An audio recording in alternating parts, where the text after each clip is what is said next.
Hi everyone and welcome to today's video. I'm the scrapbooking photographer, Linda's my name, and I am here to celebrate 500 subscribers for Tara O'Rourke. Tara has a YouTube channel called The Paper Snob and it's well worth checking out. So if you haven't seen her videos already, pop on over and have a look.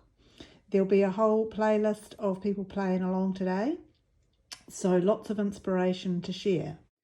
The criteria for today's video was to include some stitching of some kind, whether it be hand stitched, machine, doodled, stamped or something, and also a selfie on the layout.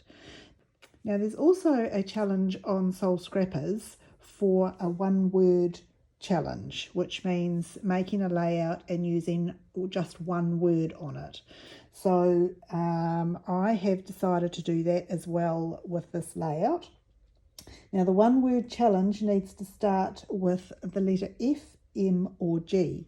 So I have chosen the word friends. So Soul Scrappers is a great Facebook page with 6 different challenges each month, and this is just one of them for this month. So I will include a link to that Facebook group in the description below if you want to play along. So these are the friends that we spent some time with in Sydney a few years ago, and we had a great week catching up with them. They're Australian and we're of course from New Zealand. And this is my selfie with Sharon. So that's meeting the selfie part of Tara's challenge. I've got some embroidered circles. I'm very keen to include some hand stitching on this layout too, but I would like to also include these embroidered circles. I do embroidery, so I'm going to enjoy putting this together. Okay, so I'm going to start by taking an inch off 2 of these sides, and that will give me a 1/2 inch frame around 4 sides on this black paper. Going to start with going around the edge with my black ink.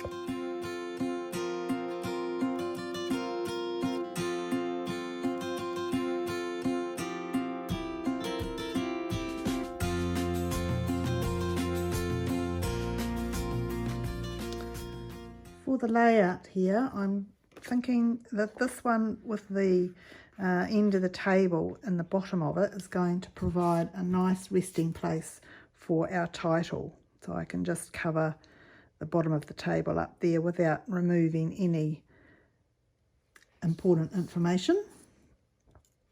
I will stick that title together soon. I haven't done it yet because I wasn't quite sure of the colour, but I think it goes well with the black in the background. Okay, so we just need to move it over a little bit. That one's going to go there, and then this one here.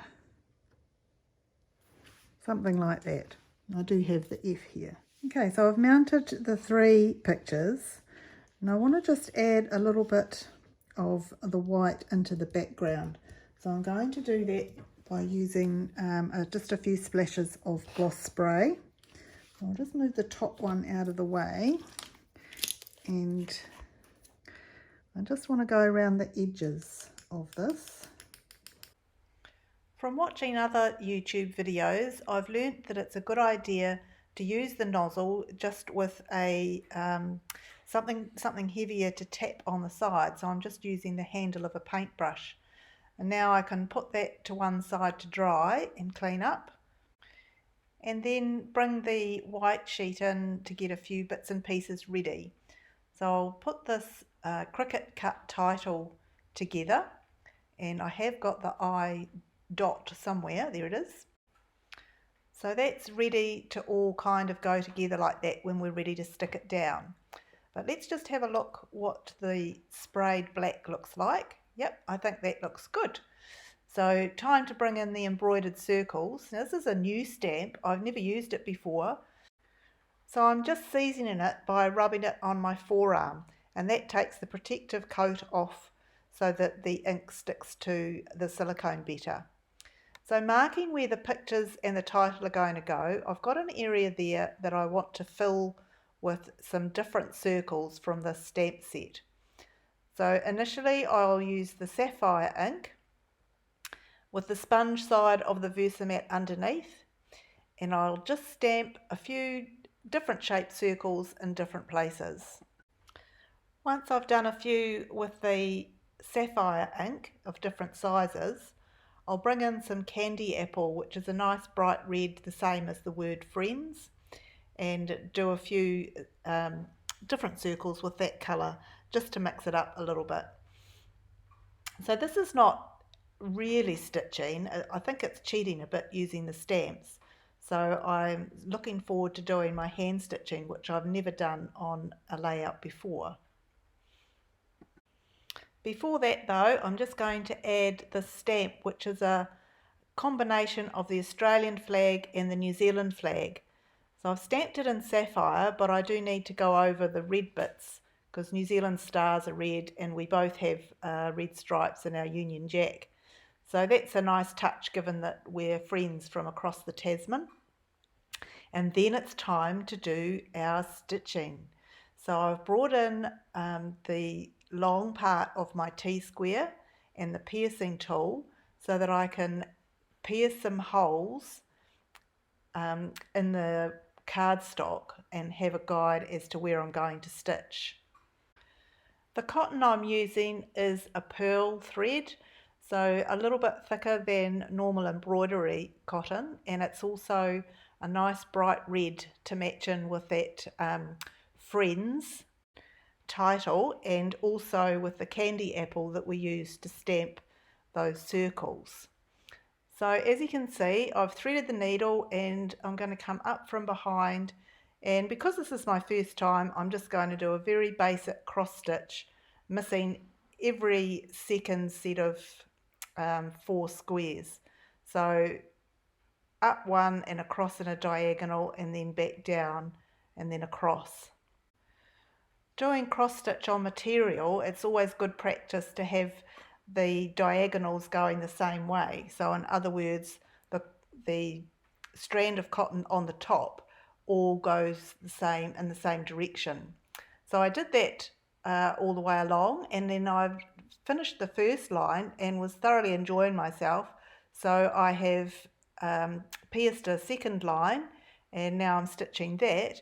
And because things look good in threes, I've done a third line as well, but made each one a little bit shorter so that it's going up towards that title. I think this is a really good addition to the scrapbooking toolbox because it does add a nice bit of extra texture to the layout, and it also is another way to bring in some of that colour. Tara is the expert at hand stitching on scrapbook layout, so when you're checking through the playlist of videos, I'm sure you will see some of hers, and that's a great inspiration. So thank you, Tara, for getting me started on this. So as I get to the end of the third line, I just need to secure it at the back. So I'll thread the needle through a couple of stitches on the back to secure it before taping over the top with just a little piece of washi tape. And then I'll do the same with the tag at the beginning. With the stitching all finished and then it all secured at the back so it's not going to unravel, I can adhere all the pictures and the title onto the front. So I've worked out that they need to go up to the top so that we've got plenty of room to show off that good stitching, and then I can stick everything down. Of course I need to add a little bit of bling to this layout, so I'll do that with some different sized gems that I've got in my stash. Thank you so much for watching today. I hope you've enjoyed seeing the stitching, and I do urge you to watch the other videos in the playlist because there will be loads of ideas there too. So I'll be watching them and seeing how I can incorporate stitching into my future layouts as well. If you've already subscribed to my channel, thank you very much. I really appreciate your support. If not, then hopefully I've done enough today for you to consider subscribing. Likes and comments are all appreciated as well. If you like this layout, feel free to pause and take a screenshot. You might like to try it yourself. I found that once I added the bling here and then attached the white cardstock to the black frame that we'd done with the gloss spray, it just needed a couple of extra circles in different parts. So I have added those too before the end. And I'll pop some close-ups up at the end of the video for you to see the finished article. So thank you again for watching, and once again congratulations to Tara on reaching 500 subscribers. A great effort, and I look forward to joining you one day soon. So that's my page for this hop. Do enjoy everybody else's, and I'll see you next time. Happy crafting, everyone.